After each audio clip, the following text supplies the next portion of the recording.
Well. So you want to climb in low elo with Bard. Well, in this video, I'm going to go over some tips and tricks to help you out. I want to preface the video by saying a lot of the information can be found in a mobile fire guide I made, linked below.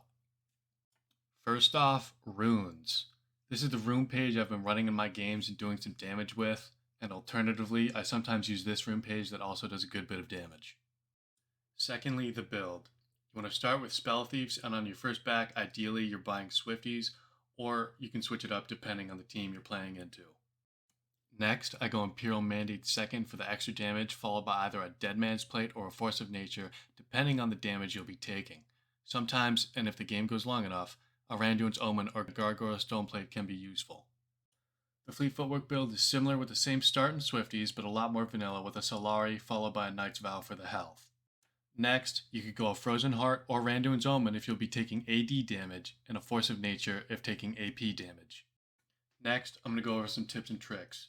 I'd like to preface this by saying an ADC duo Q can help immensely when climbing, especially if you're both in a Discord talking to each other. Firstly, you should be using your E, Magical Journey, to get out of the fountain a little quicker. It's a simple but useful trick for getting back to lane, so your ADC can catch that wave. And make sure to be using your auto attacks to proc that electrocute every trade.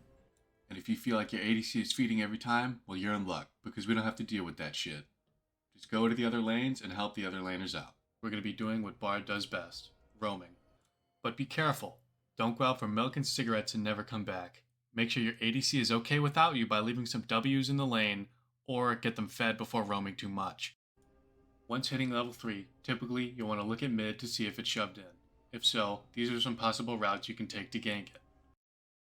The first is a lot safer, while the second is a bit riskier, especially if their bot lane has Tribush warded, but it can be a lot more effective.